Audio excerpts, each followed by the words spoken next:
Hi guys, can you hear me at the back? Audible? Awesome. Okay, so I see a few of us walking in, and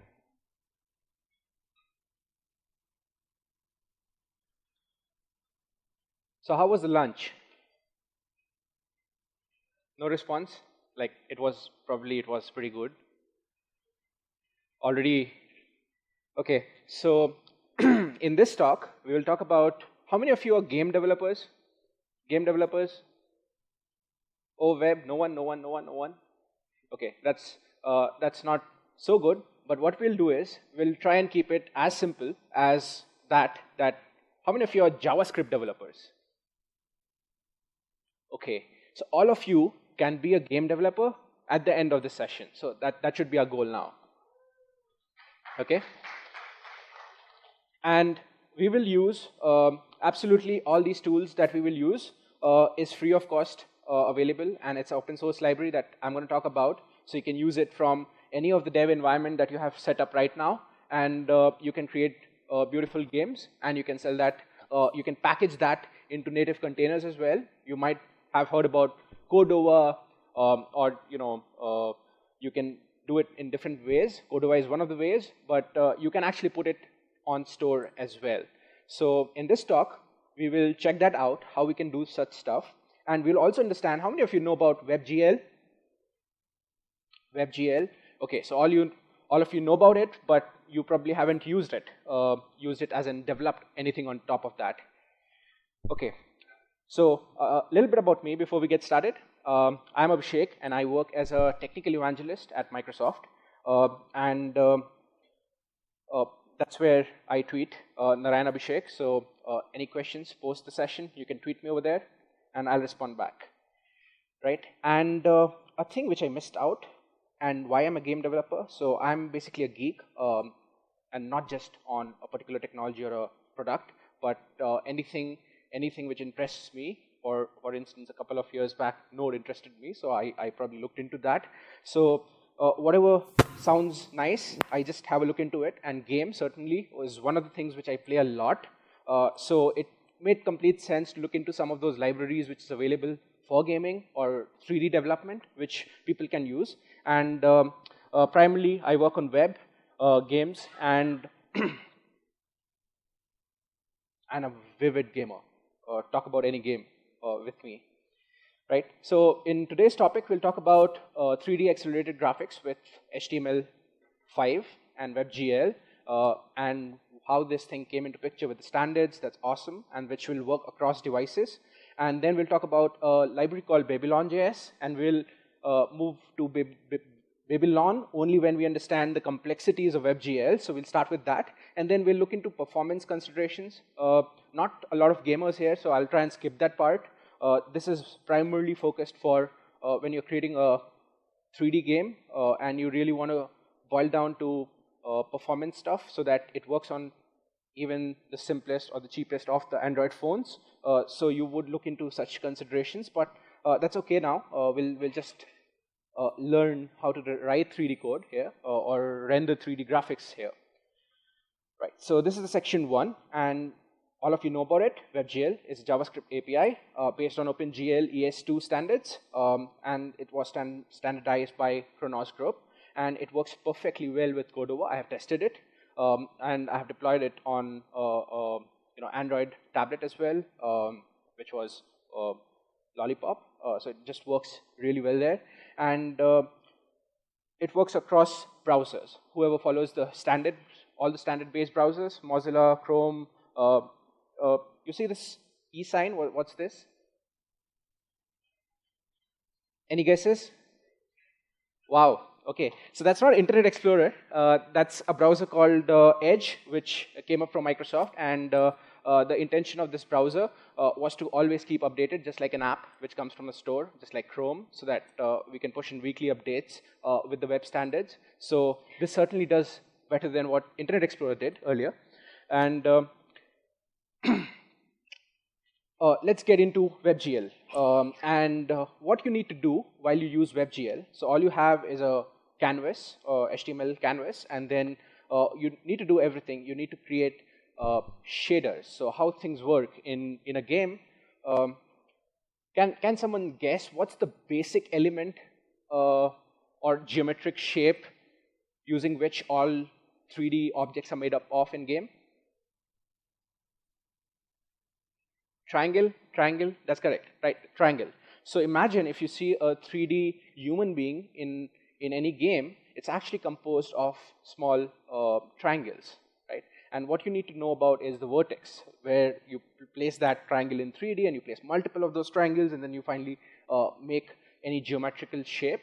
May it be a cube, it's made out of triangles and stuff like that, right? So you need to write shaders. Basically, shaders are those guys which will create those triangles, and then it'll, there are two kinds of shaders. One primarily puts the vertex where these triangles needs to hold, and then the other one puts how you put mesh on top of that, the lighting and stuff, because without that you won't be able to see anything. You'll only see lines, triangle drawn. So these are those shaders which you would have to write yourself while using WebGL. So that's a little bit of a pain, and if we all of us had to be a game developer at the end of the session, it certainly will be a difficult task to go the WebGL route.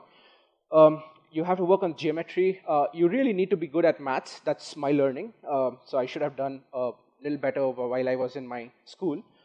And then you have to manage the render loop. So game works in a loop. If you see 60 FPS, frames per second in a game, or 30 FPS, it's basically a loop which runs, which updates your code, updates your logic, updates your code, updates your logic, updates your code. The code part is updating the UI. So you have a UI update loop, and then you have a logic update loop. So this works in loop 60 times in a second, and that's how you play games, and you can interact with mouse or touch and stuff like that. That's a very basic of how games are done. So let's have a look at the simple code, and this code is not to scare you. So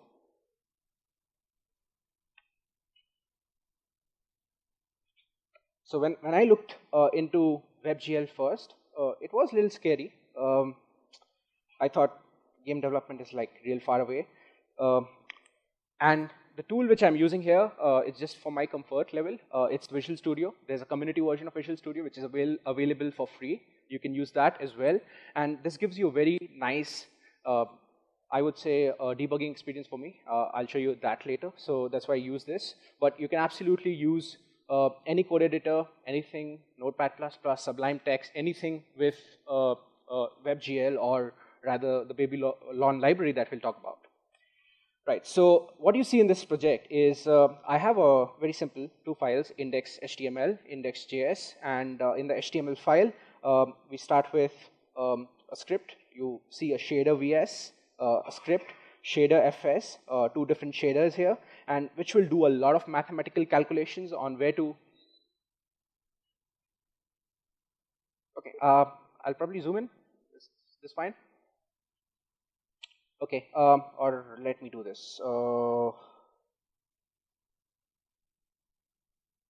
Is it good? Okay, so here will be a lot of calculations that you need to do for finding out the positions of the object that you will draw. So for each triangle, like if you're drawing a complex object which contains like 100 of those triangles composed of those, you got to run this loop to get the positions of each of those vertices of the triangle, right? So that's one thing which doesn't look so complex here, but there's a script reference, index.js, and let's try and have a look in there. So in this, just for simplicity purpose, I have like put in some of those basic steps that you need to go through to create a very basic triangle in WebGL. And you start with the canvas that you have as part of your HTML. We call it render canvas. That's the element that we'll use to render the 3D stuff. And there's a width setting, height setting of that. And then you go in initialize the WebGL. All simple till here. Right. Now, this is how it's different from other JavaScript programming. It's like how you work in C++ and you compile the code. A lot of things like that happens here with the shader. It's compiled, and there's a lot of code for the shader, which the node type, basically triangle, so 3 nodes types, and it gets the context of it, and then you have those shader initializations here. Looks complex. And then compilation of shaders into the program. Is that what happens? There is a linker which links this shaders with the shaders. And it's quite, I mean, to me it looks pretty complex. If I have to, I focus less on my business idea or the game idea, and I focus more on, how to get things done here, right? And it works fine. So when I run this, it's certainly, bunch of code does only this, right? It's kind of painful, like you put in so much of effort and then you get this. But certainly, if you need a very high, deep level of control, this is the way you go, because you have a lot of control over how you want to render things. But if you want to create a quick game, certainly this WebGL route would take you a little longer time unless you are a guru in this. So we will try and get back, simplify this code, and render better stuff little later with Babylon, right? So in this process, we just quickly drew a vertex, a triangle, and then gave a color to it, which was RGB 100, and then it looked somewhat like that. But in real 3D scenarios, what would happen is you would need to have a wireframe of a body, and this wireframe, if you see, these stuff over there, actually these are nothing but those triangles which we talked about. So all these wireframes are built out of triangles, so you will have vertex coordinates for each of those triangles, put in a particular file. It can be any 3D file. There are a lot of formats around, so you can use any of those. There's 3D, Studio Max, Maya, all of these guys emit this kind of a structure. So this is the basic wireframing. And then we have a concept of rasterization. So to make it look a little better, you have to fill in colors between those triangles.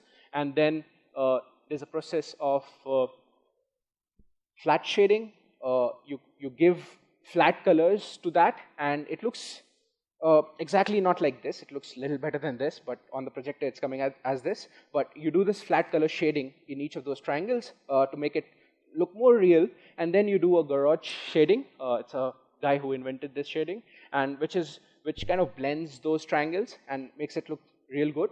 And then finally you do a texture mapping. So you have a 2D texture like a JPEG, and you map it on top of that wherever you want. And this is how the monkey looks like now post the texture mapping. So it's like how we have the skin here. So that's the texture for this 3D object. And this is how 3D stuff works. And when you're using WebGL, you have to take care of each of these processes, right? So shaders, matrices, maths everywhere, like too complex. So actually, let's take the easy way, which is Babylon.js, and get rid of WebGL. And a little bit about Babylon. You can see a lot of releases. It's completely open source. If you want to add something to it, like export a library to this guy, you can do that. You can work on top of this. This was created by a few of our colleagues in France, and they actively work on it. So you can see it's a good traction that the web game development community has over this library. And we will get started with the code, but just to give you a brief, it's as simple as including the Babylon.js, that's the complete game engine with you. And that will take care of your shaders, creating shaders, your physics, any of those physics like gravity and stuff which you're applying in your 3D. It'll take care of those things. And then all you need to do is start with instantiating an engine from the Babylon engine and set the canvas where you want to render your context over there, right? So this is how you start with it. And then, of course, you instantiating an engine doesn't really make sense. So you put a camera there. Camera is the person who will be viewing that scene that you draw. And you will put up light, because without light, you will see everything black over there. And then you can draw objects like spheres, boxes. These comes out of the box with Babylon, and it handles the vertices stuff, all those things. The library does that for you. And then just run render loop, and you are good to go. So it has a lot of features. Like if you're a game developer and want to know whether it does alpha blending or can I draw dynamic meshes or can I put a dynamic text over my objects? All those things possible. So here's a list of that. A lot of things which you might not find here as well if you're a pro game developer over the web. And these are some of those objects which are pre-created by this game engine. So if you want to create a box, sphere, cube, plane, torus, torus knot, lines, cylinder, anything of those things, it's the primitive contains it. So you don't have to worry about it. Babylon will generate these. All you have to give is the size of them, what kind of mesh or texture you want to wrap on them, and stuff like that. Okay, so now let's look into a demo.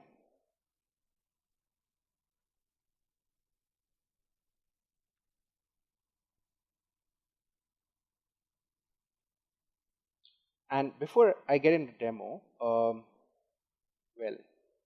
how many of you are sleepy? The people who are sleepy are sleeping, so that's okay. Now let's see first a small demo. What's probably the capability of this engine? And I have put an audio, so you can render audio, you can render video, and let's see what we have. I have a small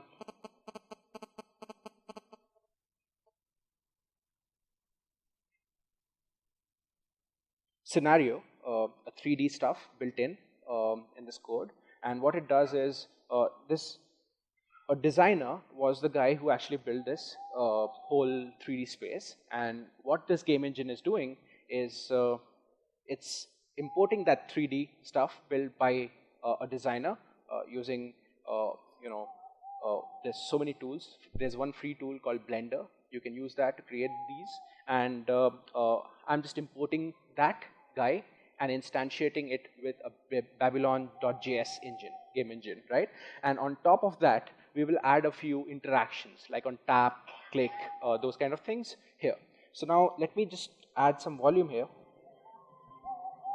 Okay, so there's a background audio here. So you can see a big animation, and you can see there's a physics here. So when I stop, I take back a few steps. You can see on the top there's a cloud, and there's collision, of course. So I can't like pass through here. That's all fine. Now some interesting stuff here. There's a graveyard. Okay, and you see. I can interact based on where I am, and there's something called, you can't see here. I can see here actually due to the projector. You can't see. There's a grave, and on top of that grave there's Hamlet. So when I click on it, there's a skull and a skeleton of Hamlet. So it's very easy to render here. Once you have that 3D object, I can just bury him again. This Clippy. Do you guys remember this? Microsoft Office. Okay, so that's Clippy. That's my cat. Forget it. This is interesting. This is this was the grave for i6. That's out of support now. So that's Internet Explorer 6 for you on that grave. Okay, so now we are in the world of standards, and we completely abide to standards. So we got to stick there. And this is the small stuff. Let's get started with this. And creating this isn't really a big challenge, right?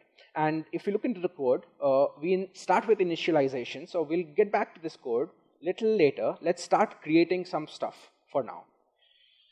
Okay, so let's here's a very basic web template, like how you create a web application in Visual Studio. So nothing to focus on Visual Studio here.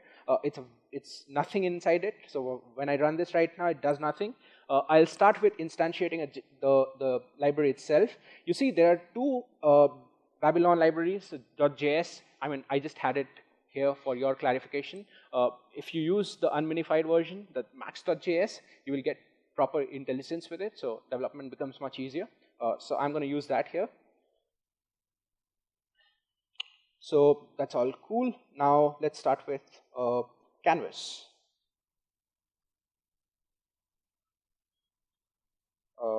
I should say render canvas, anything that you like. And this is where we will instantiate the engine, we'll set the context, this element, and everything gets rendered here. Okay, and let me close this guy.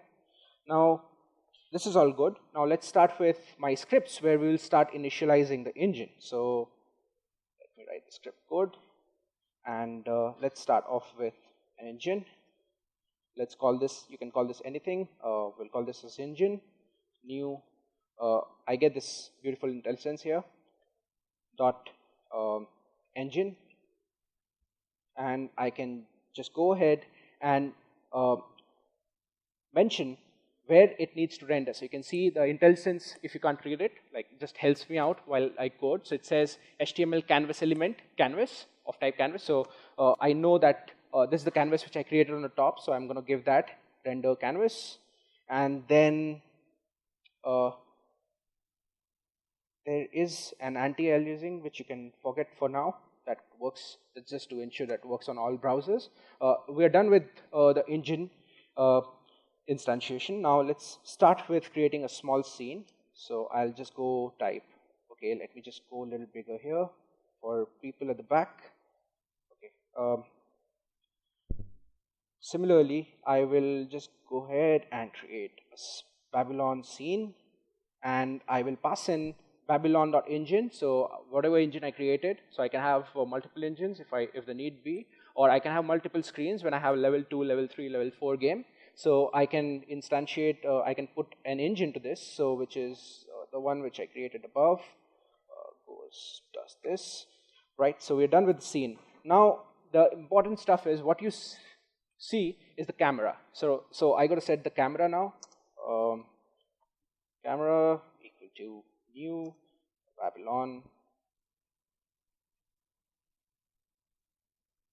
Now there are a lot of options here. You know what we see. It can be a fixed point camera. It can be an arc rotate camera. Arc rotate camera is like, you know, you specify XYZ coordinate, and it will rotate. You know, exactly like what do you call that? On the diameter of a sphere, if you draw, or a circle you draw, it will keep rotating there on that arc, which it draws based on what radius you select, right? So we'll use that. It looks nice. You can do a left, right. So we'll use one of those cameras. But there are plenty of cameras. You have a point camera as well, whatever you want to use. Now in this, I have to give it a name. So I'll call it camera. And again, there's some magic words. Don't bother about when you are not a full-time game developer. These are some of those stuff, whether you want, how you want to place camera, how you want the view to look like and stuff like that, alpha blending and stuff, it comes use over there, but we'll neglect it for now. So I'm just going to put value 0, 8, nothing to worry, you can try out these values, how it works. And then is the radius. I said it's an arc rotate camera, so whatever radius you give, it will always, you know, rotate across that particular distance, radius, right? So I will set this guy as 100. This is the initialization of it, but of course if you add controls of moving forward and back, it will change, but this is the initialization of it. So done with this part. Now is my target. So we created this.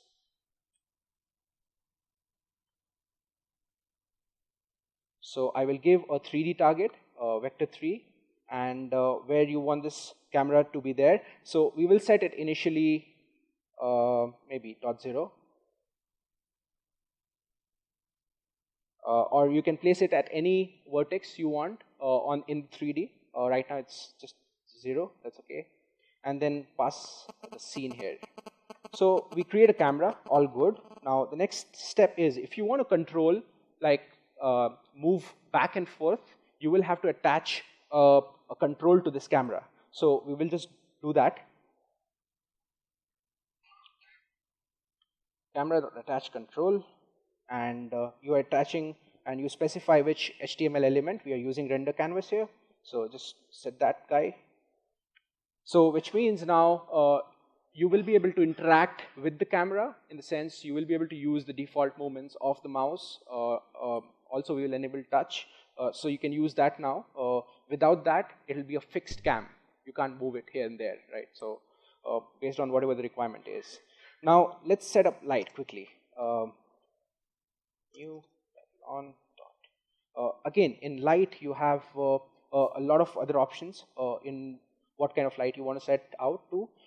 Light which comes from a ray, we can call it as a point light here. So that's the point light which I'll use here. And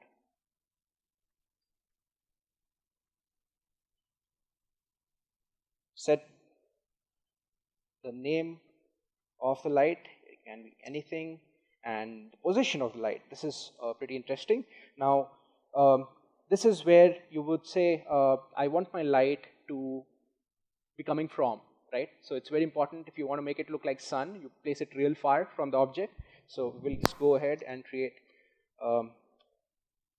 that 3D vertex here.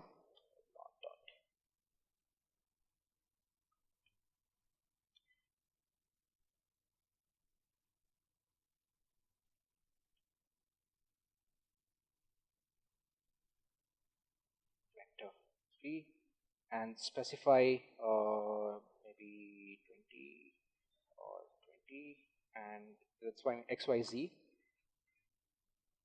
Okay, done with this, and then it's the same scene we are working on. Go ahead and done this. So now we have light. Now it's all good. Light's there. Let's put an object here. Let's put a very simple geometrical object, sphere, and let's create that. Babylon dot mesh. So I can draw different meshes. If you see the options here, I have a lot. So I will create a box, cylinder, dashed lines, decal, disk, ground. These are those primitive options which this library gives me. So if I have any of these available which I want to draw, I'll use that. Create lines. Okay, and sorry, it wasn't create lines. Let's do create a sphere. Create sphere. Create sphere. Okay, name it something. Sphere. And then here's some important stuff like segments, diameter, scene. As I said, any of these objects are made up of triangles. So segments basically tells me how many of such triangles. So this will ensure that it uses more number of triangles if you have a higher segment value, and your objects will look more like those objects. Otherwise, it'll look little, D-shaped, triangle-ish kind of stuff. So you can put any value here for segment. For now, let's try it out with 8 first. Let's try 8, and then we'll change this later on. And I will set the diameter of the sphere.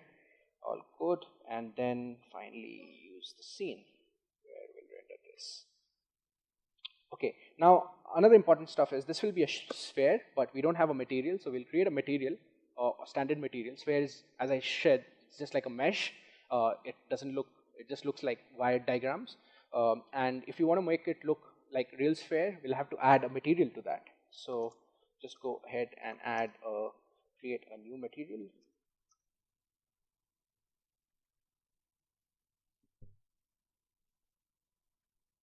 There's a standard material option, and I can put this as standard.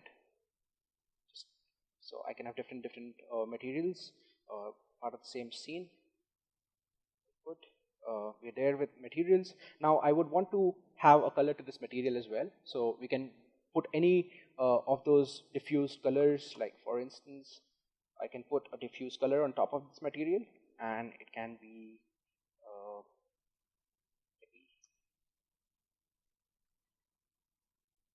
what color do you guys prefer? So I can suggest something in RGB. 100. This gives it a diffused color to that material. So I should have that material color as red now. It's RGB, so R is 1 now. All good. Now let me assign sphere.material to this guy.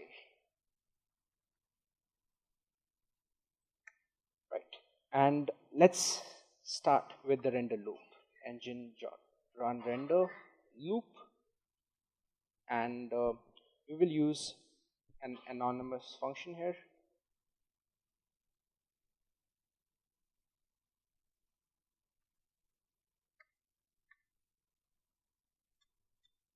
Okay, and in this we will just call the scene.render.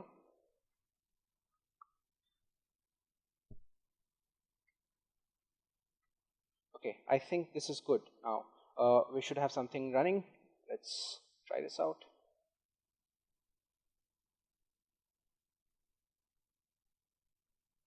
Oh, okay. So I didn't set the CSS correct. So let's one sec. I have that code here.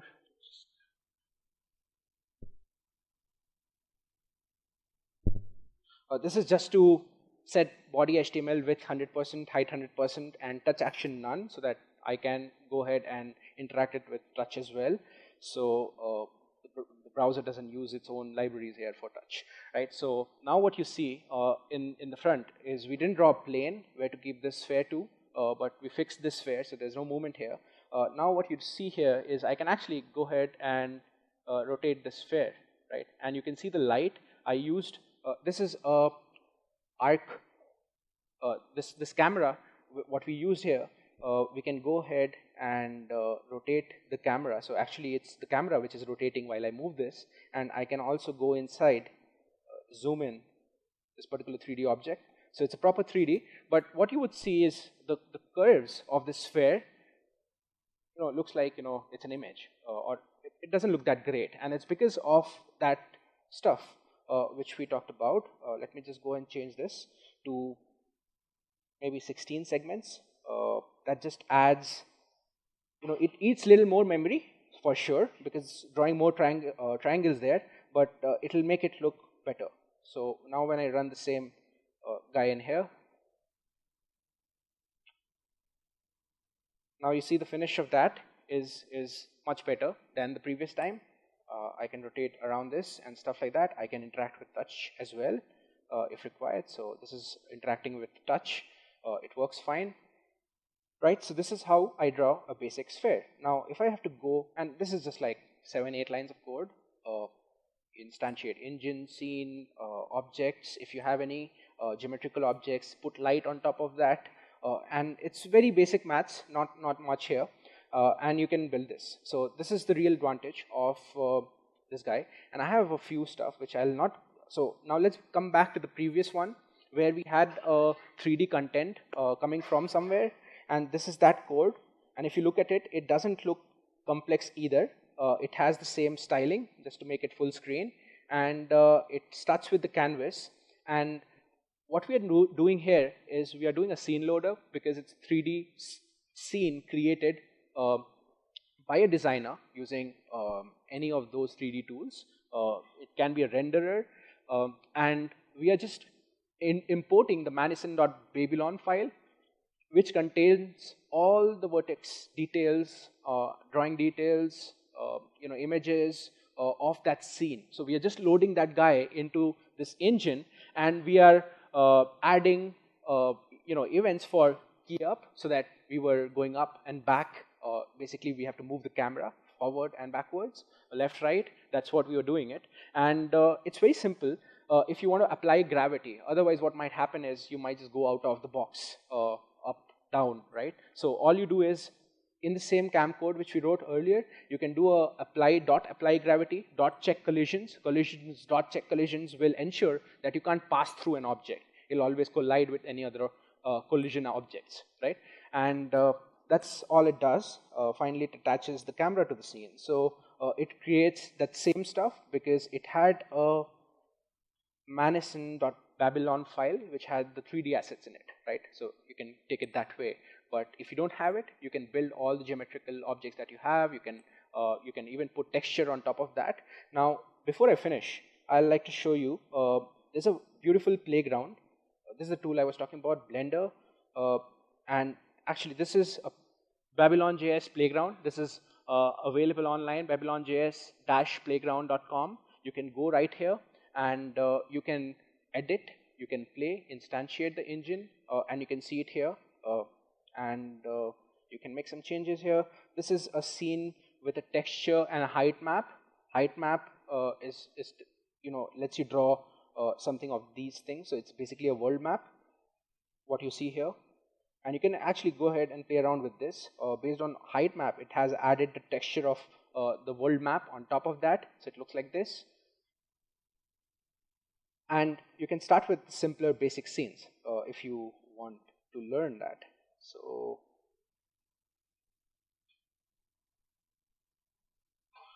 do we have internet? You for sure would need internet for this.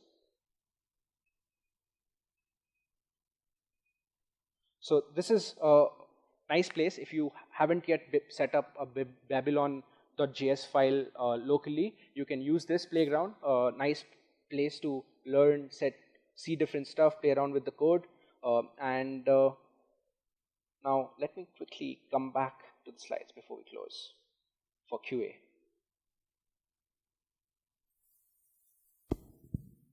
And I have a lot of other samples as well on Babylon. I think one of my favorites is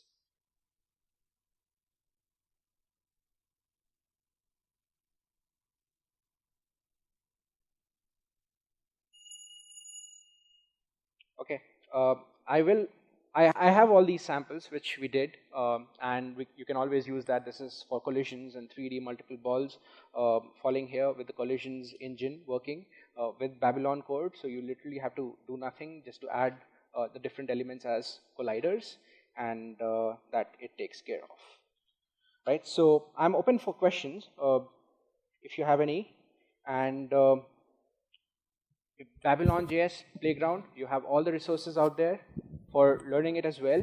This is another 3D object which we are importing using the Babylon engine.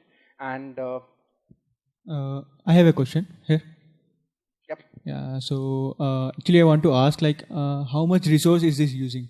It's like I will run this thing on Raspberry Pi, say. The resource is very limited. Absolutely. So will it be like rendering properly, smoothly? Yeah, so it's just like any other game engine, and we talked about how you build your 3D stuff with those triangles. So say suppose we are not using 3D, we are using only 2D features. Okay, yeah, so still you are drawing triangles, and not to get distracted.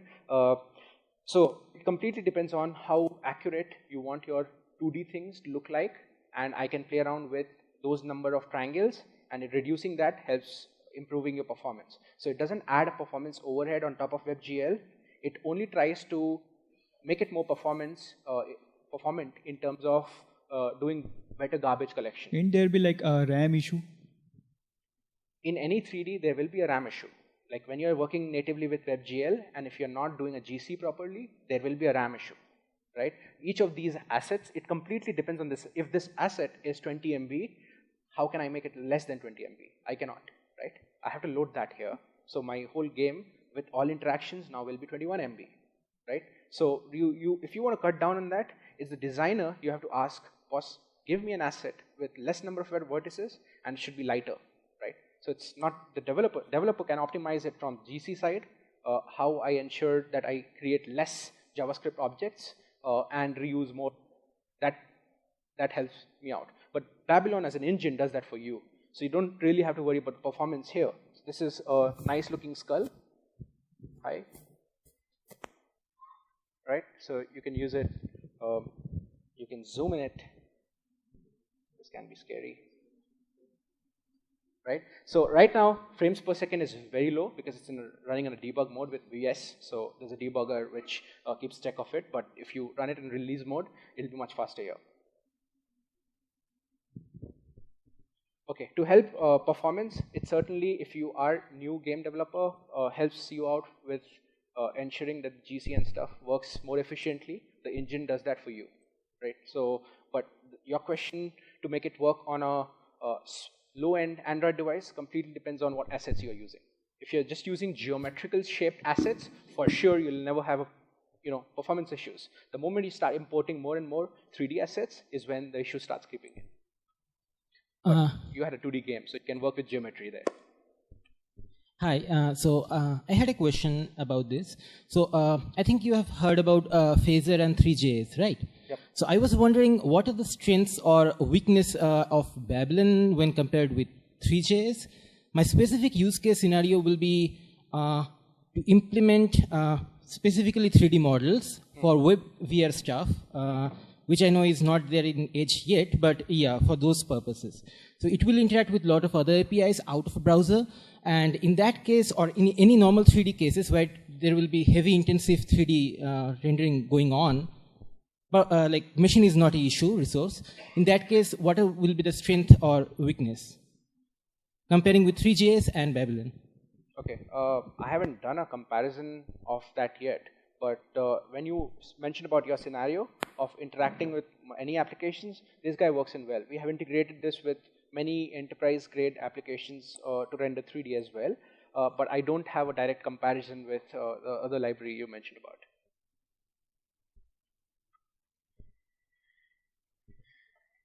Sure. So guys, any questions on Babylon? I'll take that offline. I'll just come down there. Just I'm available over the email or the Twitter. So just feel free to bounce your questions there. Thank you.